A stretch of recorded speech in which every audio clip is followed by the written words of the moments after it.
बिस्मिल्लाहिर्रहमानिर्रहीम अस्सलाम वालेकुम। आज का हमारा टॉपिक होगा वर्ब्स। लेकिन इस टॉपिक को स्टार्ट करने से पहले आई रिक्वेस्ट यू, अगर आप नए हैं, आपने अभी तक चैनल सब्सक्राइब नहीं किया तो चैनल को सब्सक्राइब कर दें। और प्लीज़ दूसरी रिक्वेस्ट ये होगी कि वीडियो को एंड तक ज़रूर देखिएगा। आज हम वर्ब्स के बारे में सारी इंपॉर्टेंट बातें, जितनी भी इंपॉर्टेंट बातें जो कि एफएससी के पेपर के लिए, एमडीकेट के पेपर के लिए इंपॉर्टेंट है, वो सारी आज डिस्कस करेंगे। और इसके अलावा मुझे नहीं लगता कोई इतनी खास बात जो है वो रह जाएगी। नो डाउट यहाँ पे मैंने शॉर्ट लिस्टेड नोट्स बनाए होंगे, लेकिन मैं यहाँ पर बातें जो हैं वो सारी एक्सप्लेन करके साथ ही क्लियर कर दूँगी।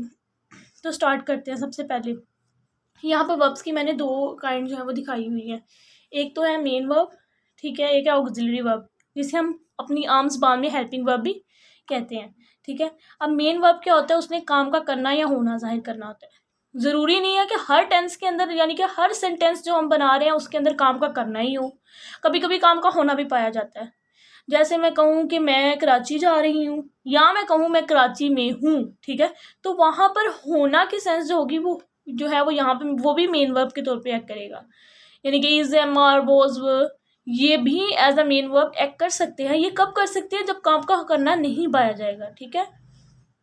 तमाम वर्ब्स जिनके एंड पे अगर हम उर्दू में देखें नून अलिफ ना आए, जैसे सोना, खाना, पीना, खेलना, कूदना, ये सारे के सारे काम का करने के अंदर आ जाएंगे। नेक्स्ट है हेल्पिंग वर्ब। हेल्पिंग वर्ब के अंदर भी आगे दो इनकी टाइप्स हैं। एक तो है बी से निकले हुए, इसमें इज, एम, आर, वॉज, वर, ठीक है, वो सारे आ जाएंगे। और हैज़, हैव, हैड, ये भी आ जाएंगे।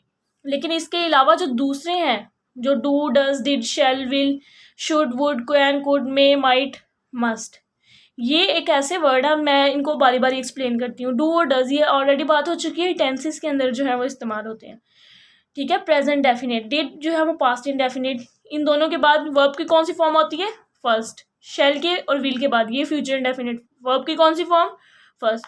शुड के बाद वर्ब की कौन सी फॉर्म, फर्स्ट। और शुड जो होता है ये मतलब किसी चीज़ को जो है वो चाहिए कि अगर हमने सेंस लेके आनी है उर्दू के अंदर कि ये काम होना चाहिए, वहाँ पे लगाते हैं। वुड पास की थिंग को जो है वो जाहिर करने के लिए होता है, लेकिन हमने वहाँ पर पास की थिंग को जाहिर करने के लिए वर्ब की सेकंड फॉर्म नहीं लगानी, वहाँ पर हमने वर्ब की जो है वो फर्स्ट फॉर्म ही लगानी है, ठीक है। नेक्स्ट आ जाता है वुड के बाद कैन, कुड। कैन और कुड दोनों के बाद वर्ब की फर्स्ट फॉर्म आएगी, लेकिन कैन ये जाहिर करेगा कि बात हो रही है प्रेजेंट की, और कुड ये जाहिर करेगा कि बात हो रही है पास की।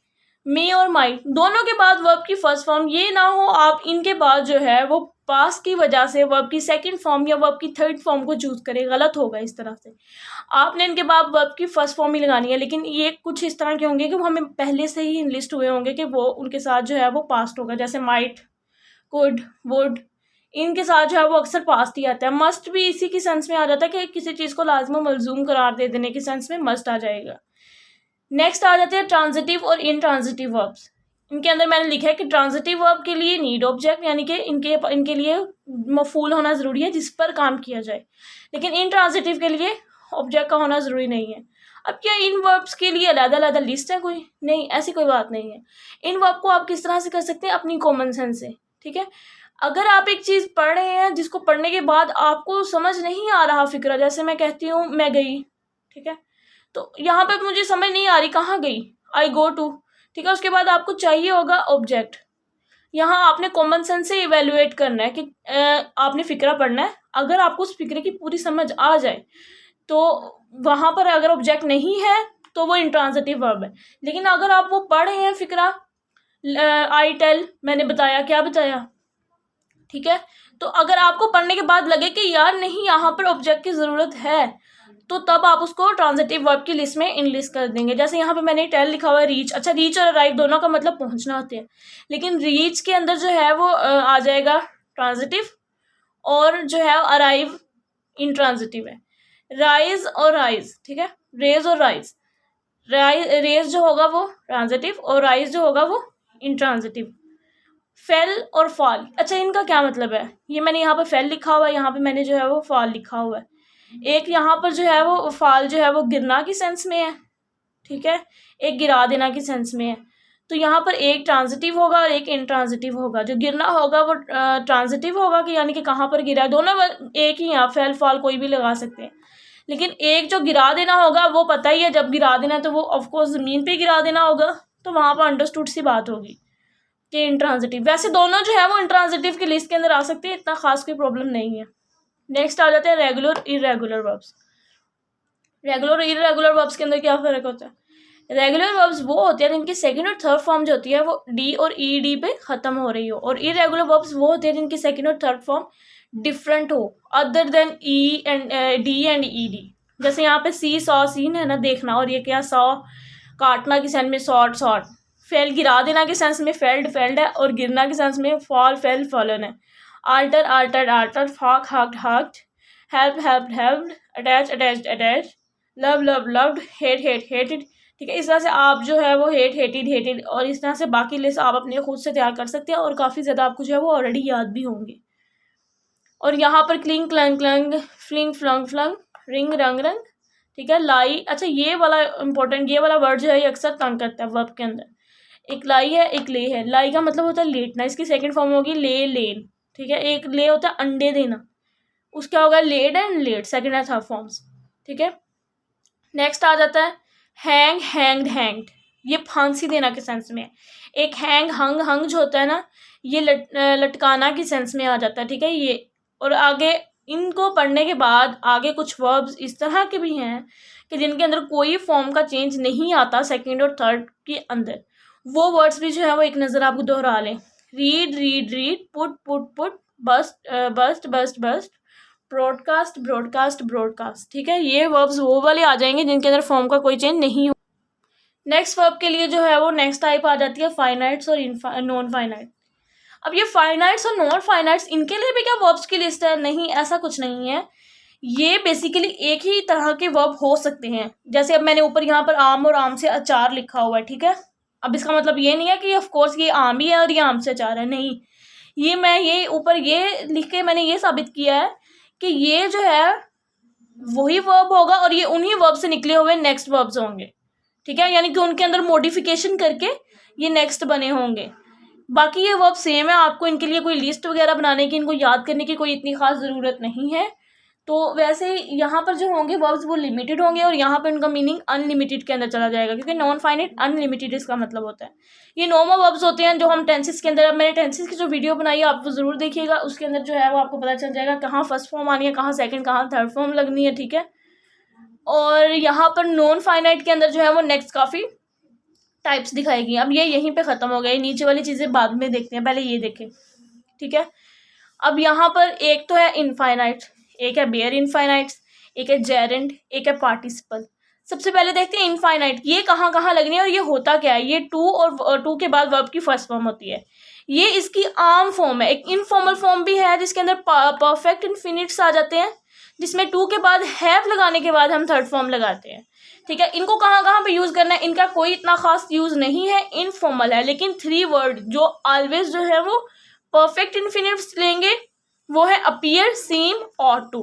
ठीक है, इनके बाद आपने कंफर्म कर लेना, जहाँ कहीं अपीयर हो, अपीयर के बाद अपीयर टू टेक नहीं लगाना, अपीयर टू हैव टेकन लगाना, सीम टू हैव टेकन और टू हैव टेकन। ठीक है, और बाकी जितने वर्ब्स आपके पास आएंगे जैसे वांटेड टू गो, ठीक है, उन सब के बाद आपने वर्ब की फर्स्ट फॉर्म लगानी है और आपने कोशिश करना है ये टू हैव को जो है वो पास्ट टेंस में, अगर ये भी अगर पास्ट टेंस में चले जाएं तो कोशिश करें इनके बाद भी जो है वो परफेक्ट इन्फिनिट ना लगाएं। और यहाँ पर मैंने एक एग्जांपल दिखाई हुई है, अगर मैं यहाँ पर कहूँ I like to quickly agree, अब यहाँ पे टू के बाद वर्ब की फर्स्ट फॉर्म है लेकिन दरमियान में जो है वो पहले एडवर्ब आ गए, तो ये गलत होगा। ठीक है, ये ठीक होगा आई लाइक टू एग्री। आपने टू और वर्ब के दरमियान कोई और वर्ड लेकर नहीं आना, अगर आप लेकर आएंगे तो वो गलत होगा। इनको कहाँ कहाँ यूज़ करना है, passive voice in positive verbs, ये नीचे पॉजिटिव वर्ब्स जो है वो दिखाए हुए हैं, मेक हेल्प टेक। अगर हमने इनकी जो है वो पैसिव वॉइस बनानी है, he was made to, he was help to, ठीक है, तो वहाँ पर आप जो है वो टू के बाद फर्स्ट फॉर्म लगाएंगे। अदरवाइज अगर एक्टिव वॉइस है ना तो उसमें बेयर इन्फिनिटिव्स रहने देंगे। बेयर इन्फिनिटिव्स में और इन्फिनिटिव्स में क्या फ़र्क होता है, टू का फ़र्क होता है। इन्फिनिटिव्स के अंदर टू आता है और इसके अंदर टू नहीं आता।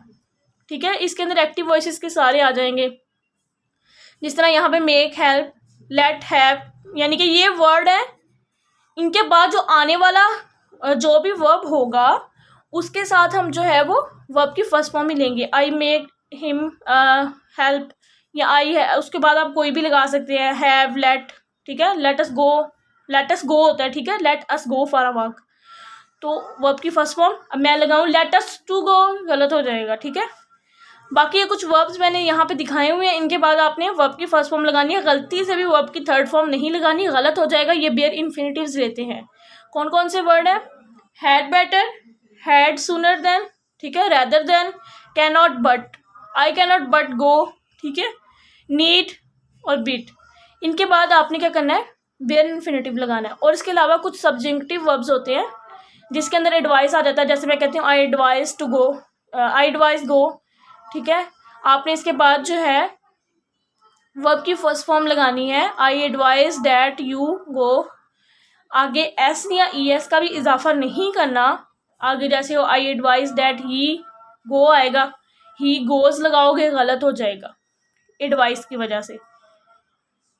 Order, recommend, suggest, wish, desire और demand, wanted, urge, it is necessary that, in order to, ठीक है, कमांड, फैक्ट कोई पोस्ट, फैक्चुअलिटी कोई पोस्ट करनी है, अर्जेंट, हाइपोथेसिस, ठीक है, हाइपोथेसिस तो हमेशा जनरल ट्रूथ के अंदर ही आ जाती है। तो आपने वर्ब की फर्स्ट फॉर्म लगानी है, उसके साथ एस या ई एस का भी इजाफा नहीं करना, फिर वो बेयर इन्फिनिटिव के अंदर से निकल जाएगा। अगर इजाफा करना होता तो यहाँ पे मैं प्लस लगा के एस या ई एस का इजाफा कर देती और नीचे लिख देती कि सिंगुलर के लिए, गलत, ऐसा नहीं करना, या काउंटर फैक्चुअलिटी हो। नेक्स्ट आ जाता है जेरेंड। जेरेंड में क्या होता है? Verb plus I N G, ठीक है, एज अ नाउन और एज अ वर्ब भी एक्ट कर जाता है, लेकिन मेनली इसका यूज़ किस तरह से होता है? As a noun. अच्छा, अब ये जेरेंड और ये इन्फिनिटिव्स, ये अक्सर सब बच्चों को सताते हैं कि इसके बाद क्या लगना चाहिए। अब जेरेंड की जो सारी लिस्ट है ना, वो मैंने प्रेपोजिशन की पहली वीडियो के अंदर जो है वो कुछ प्रेपोजिशन और वर्ड के बाद बता दिया कि इनके बाद ऑलवेज जो है वो जेरेंड आएगा। मैंने वो वर्ड जो है वो दोबारा यहाँ पे इनलिस्ट नहीं किए, आपने वो वर्ड जो है वो वहाँ से जाके एक बार देख लेने हैं, ठीक है, ताकि आपको जो है वो यहीं पे मेमोराइज हो जाएं। आगे यहाँ पे मैंने इसके कुछ दो रूल लिखे हुए हैं। जेरेंड से पीछे हम कभी भी जो है वो कोई और केस नहीं ले सकते बजाय पोजेसिव केस के। जैसे मैं कहूँ एक्सक्यूज मी, अगर मैं यहाँ पर कोई और ले लूँ, ऑब्जेक्टिव केस ले लूँ, एक्सक्यूज माई मी लिविंग, तो वो गलत हो जाएगा। आपको पीछे पोजेसिव केस ही लेना होगा। या अगर आप जेरेंड के बाद ऑफ लगाते हैं, द मेकिंग ऑफ प्लान, तो आपको पहले जो है वो द लगाना पड़ेगा। अब ये बात मैंने यहाँ पे लिख दी है, आर्टिकल के टॉपिक में नहीं लिखी, चीज़ों की रेपिटेशन में नहीं कर रही, आपने जो है वो गौर से देख लेनी है। मैंने जो बात यहाँ बताई है आप जाके वहाँ आर्टिकल में भी इनलिस्ट कर सकते हैं कि जेरेंड के बाद ऑफ आए तो पहले द का इस्तेमाल होगा। अच्छा, जेरेंड और इन्फिनिटिव के अंदर आपने किस तरह से पहचान करनी है? अगर आपको जो है वो कोई वर्ड है, उसके बाद आपको समझ नहीं आ रहा कि मैं यहाँ जेरेंड लगाऊं या इन्फिनिटिव लगाऊं, आप उस वर्ड को हटा के इट लगा के देखें। या अगर वो वर्ब के बाद आपको क्या का आंसर चाहिए, ठीक है, वर्ब के बाद क्या का आंसर चाहिए, तो इसका मतलब ये होगा कि वहाँ पे एक नाउन की ज़रूरत है, तो आप वहाँ पे जेरेंड लगाएंगे। और वैसे भी जो जेरेंड का मतलब होता है ना, ये लॉन्ग टर्म होता है। जैसे मैं कहूँ कि स्टॉप राइटिंग, ठीक है, तो इसका ये मतलब होगा कि इस पेपर के लिए हमेशा के लिए आप लिखना बंद कर दें, ठीक है। या आपको किसी चीज़ का शुरू से लेके एंड तक पता है, वहाँ आप जेरेंड लगाएंगे। यानी कि जिस चीज़ का आपको आइंदा करने से भी पूरा तौर पे मना किया जाए, पीछे से भी आपको उस चीज़ को पूरा इल्म हो, वहाँ आप जेरेंड लगाएंगे। अदरवाइज आप वहाँ पे इन्फिनिटिव्स लगाएंगे अगर आपको वहाँ पे वर्ब की ज़रूरत है, या आप बेयर इन्फिनिटिव लगाएंगे। नेक्स्ट आ जाता है पार्टिसिपल। पार्टिसिपल कहाँ कहाँ लगाने हैं, ठीक है, प्रेजेंट के अंदर वर्ब के साथ आईएनजी, ठीक है, और यहाँ पे इसको जो है वो अगर सब्जेक्ट नहीं है, अगर मैं कहूँ going up a hill a mosque was scene, तो ये गलत होगा। आप पार्टिसिपल खुशी से लगाएं, लेकिन यहाँ पर आप सब्जेक्ट को मिस नहीं कर सकते, ठीक है। और पास के अंदर ये वर्ब के साथ ईडी के साथ आ जाएगा। अब ये फाइनाइट्स और नॉन फाइनाइट्स दोनों की सारी मुकम्मल बातें मैंने जो है वो कर दी है। यहाँ पर एक हेल्प का वर्ड लिखा हुआ है, ठीक है, हेल्प, ये देखें यहाँ पर हेल्प जो है वो पॉजिटिव वर्ब है, हेल्प टू भी होता है, ठीक है, आप दोनों ही यूज़ कर सकते हैं। और यहाँ पे प्रीफरेबल क्या है? हेल्प का जो है बेयर इन्फिनिटिव वाला प्रीफरेबल है, ठीक है। जेरेंड भी है, आप इसको यूज़ कर सकते हैं, वी कैन नॉट हेल्प, ठीक है, जहाँ पर भी कैन नॉट हेल्प आ जाएगा उसके बाद जेरेंड आएगा। अगर हेल्प अकेला आए तो उसके बाद जो है वो आपने कोशिश करनी है बेयर इन्फिनिटिव को प्रीफर करें, लेकिन अगर आप टू वाला प्रीफर करते हैं वो भी ऑल एंड ठीक है, गुड है। लेकिन अगर कैन नॉट हेल्प आएगा तो आपको जो है वो आगे जेरेंड ही लगाना होगा। नेक्स्ट यहाँ पर आ जाते हैं वुड रादर। अब वुड रादर के बाद क्या होगा, वुड रादर के बाद दो कंडीशंस हैं। आप यहाँ तो वुड रादर के बाद बेयर इन्फिनेटिव लगाएं, जो कि यहाँ पर इनलिस्ट किया गया था कुछ वर्ड्स, ठीक है, वर्ब की फर्स्ट फॉर्म। लेकिन अगर वुड रादर के बाद कोई सेकंड ऑब्जेक्ट आ जाए, ठीक है, आई वुड रादर ही, ठीक है, उसके बाद आपने पास्ट इंडेफिनिट लगाना है, वर्ब की सेकंड फॉर्म लगानी है। अब यहाँ पे कुछ मॉडल वर्ब्स दिखाए गए हैं डेयर और नीड। अगर हम इनको पॉजिटिव फैक्टरों के अंदर देखें तो डेयर और डेयर्स आ सकता है, ठीक है। अब ये मॉडल वर्ब्स किस तरह के होते हैं, ये बिल्कुल ऑक्सिलरी वर्ब की तरह से आ जाएंगे, ठीक है, जो हेल्प करेंगे, खुद एज अ मेन वर्ब ये नहीं होते। नीड जो है ये मेन वर्ब भी हो सकता है और ये ऑक्सिलरी वर्ब भी हो सकता है। अगर हम ये जो है फिक्रे के अंदर मेन वर्ब भी हो और साथ ये हो और वो फिक्रा पॉजिटिव हो, तो उसके बाद हम डेयर या डेयर्स, अगर सिंगुलर है सब्जेक्ट, साथ टू लगा सकते हैं। लेकिन अगर नेगेटिव या इंटेरोगेटिव सेंटेंसेस है तो हम सिर्फ डेयर लगाएंगे। जैसे हम अक्सर एक फिक्रा होता है ही डेयर नॉट वरी। अब बच्चे होते हैं वो डेयर नॉट टू वरी कहते हैं, वो गलत हो जाता है, क्योंकि नीड के बाद अगर वो मॉडल वर्ब के अंदर है, बाद में एक मेन वर्ब भी है, तो आप जो है वो नेगेटिव और इंटेरोगेटिव सेंटेंसेस के बाद नीड के बाद टू नहीं लगा सकते, ठीक है, वो गलत हो जाएगा। अगर उस फिक्रे के अंदर आप नीड को हटा के डू डज में से कुछ लगाएं तो देखें मतलब वही बनेगा, ही डज नॉट वरी, ठीक है, तो वो उसी सेंस में आ जाएगा। आपने जो है वहाँ पर ना नीड के साथ ऐसी हैं येस का इजाफा करना है, ना डेयर के साथ ऐसी हैं येस का इजाफा करना है। यानी कि रूल सिर्फ और सिर्फ पॉजिटिव के लिए है कि आप डेयर या डेयर्स लगा के साथ टू लगा लें। नेगेटिव और इंटेरोगेटिव में डेयर और नीड एज इट इज आएगा, चाहे फिक्रा जो है वो क्या कहते हैं सिंगुलर का चल रहा है, आप उसके साथ ऐसे हैं येस नहीं लगा सकते, गलत हो जाएगा। अब यहाँ पे कुछ सेंसरी वर्ब दिखाए गए हैं, वर्ब ऑफ परसेप्शन वाले। फील, ठीक है, फील करना, सी देखना, हेयर सुनना, टच महसूस करना, तो ये यहाँ पर जो है वो टेस्ट रखना, टच में छूना की सेंस में है, और फील जो है वो महसूस करना। ये जो है अपने बाद एडजेक्टिव लेंगे, हर वर्ब अपने बाद जो है वो एडवर्ब लेता है, लेकिन ये जो है वो अपने बाद, अब ये मैंने जो है बात एक्सप्लेनेशन के साथ नेक्स्ट एडजेक्टिव की वीडियो के अंदर बताऊंगी कि एडजेक्टिव किस तरह से बनते हैं और हमने किस तरह से फ़र्क करना है कि एडजेक्टिव कौन है, एडवर्ब कौन है। लेकिन अभी आपने बस इतना याद रखना है कि सेंसरी वर्ब के साथ जो है वो आप बाद में इसके हमेशा एडजेक्टिव ही लगा सकेंगे। जैसे कि ही, फील, या जैसे कि काफ़ी फिक्रे होते हैं जिसके बाद जो है वो आप जब ये वाला फिक्र आएगा तो आप उसके बाद हमेशा से एडजेक्टिव लेंगे। जैसे कि the grapes are taste sweet आएगा, अगर आप स्वीटली लगाएंगे तो वो एडवर्ब होगा, गलत हो जाएगा, ठीक है। अब यहाँ पे कुछ चीज़ें हैं वो भी आप देख लें। जैसे यहाँ पे मैंने लिखा हुआ है इट्स टाइम वी पैक्ड, अगर कहीं पे इट्स टाइम लिखा हो तो उसके बाद हमेशा से पास्ट इंडेफिनिट लेनी है, ठीक है। जैसे जैसे मैं चीज़ें बताती हूँ वैसे वैसे अपने माइंड में बिठा लिया करें। नेक्स्ट आ जाते हैं गेट। गेट के बाद 3 कंडीशन है। गेट के बाद अगर कोई चीज़ है तो वर्ब की थर्ड फॉर्म आएगी, ठीक है। गेट दिस डन, कोई पर्सन है तो वर्ब की थर्ड फॉर्म ही आएगी अगर कोई फर्दर एक्शन नहीं है। लेकिन अगर कोई फर्दर एक्शन है, यानी कि उस बंदे ने उस अगले बंदे से भी कोई काम करवाया है गेट लगा के, तो टू के बाद वर्ब की फर्स्ट फॉर्म आएगी फर्दर एक्शन की वजह से। गेट पर्सन टू मेक, ठीक है, यहाँ पे गेट पर्सन डन, या उसने अपना काम जो है वो उससे करवा लिया है। एक्सेप्शन यहाँ पे आ जाएगी गेट द किटल गोइंग, अगर काम जारी रखना हो तो जैसे यहाँ पे गेट द किटल गोइंग लिखा हुआ है तो इस सेंस में आ जाएगी। अगर गेट के बाद यूज टू है तो वर्ब फिर हम जेरंड लगाएंगे, ठीक है। ये अभी मैंने गेट के साथ जितनी पॉसिबिलिटीज़ थी वो सारी की सारी इंग्लिश कर दी है। यहाँ पे कुछ वर्ड्स हैं वो देख लें, छोटे से करके मैंने लिखे हुए हैं। अगर हम कहते हैं कि बच्चे ने एडमिशन ले लिया है तो हम कहते हैं टेक एडमिशन, गलत है। ये गोट एडमिशन होता है, टेक एडमिशन नहीं होता। हम कहते हैं बच्चे ने पेपर दिए हैं, ठीक है, इम्तिहानात दिए हैं, ठीक है, वो आ जाता है गिव एग्जामिनेशन, गलत। टेक एग्जामिनेशन होता है, गिव एग्जामिनेशन गलत है। गोट एडमिशन ठीक है, टेक एग्जामिनेशन ठीक है। ओपन द नोट अक्सर होता है, वो भी गलत है। अनटाई द नोट होता है। कन्फेस गिल्ट होता है, एडमिट आ जाता है अक्सर कि उसने अपनी जो है वो शर्मिंदगी कबूल कर लिया, एडमिट लगाते हैं, वो भी गलत है। कन्फेस लगाना है हमेशा। अब यहाँ पे कुछ मैंने जो है वो टेंसेस के बारे में बताया। अगर मेन क्लॉज यानी कि अगर वो कहे ही सेज, उसने कहा, आके आपने जो दूसरी क्लास होगी उसके बाद आप कोई भी जो है वो टेंस की लगा सकते हैं। अगर वो मेन क्लास फ्यूचर के अंदर है तो अब दूसरी जो है वो किसी भी के अंदर आ सकती है टेंस के। अगर वो पास्ट इंडेफिनिट के अंदर है तो नेक्स्ट वाली भी पास्ट के अंदर ही आएगी। अगर वो पास्ट के अंदर है तो वो प्रेजेंट के अंदर कब आएगी, जब यूनिवर्सल ट्रुथ होगा।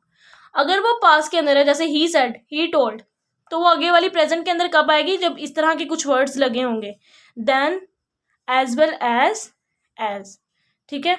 जैसे अब यहाँ पे एक फिक्रा मैंने बनाया, ही लाइक्ड यू, वो तुम्हें पसंद करता था, as well as he likes me, जैसे वो मुझे अब पसंद करता है। ठीक है, एज वेल एज और देन, इनके साथ आपने कोशिश करनी है कि आप जो है वो प्रेजेंट के लगाए अगली वाली क्लॉज के अंदर। मुझे नहीं लगता कि इसके अलावा जो है वो वर्ब के अंदर कोई और बात जो है वो रह गई है लेकिन अगर आपको लगता है कोई बात रह गई है तो आप मुझसे जो है वो पूछ सकते हैं। दुआओं में याद रखिएगा। अल्लाह हाफिज़।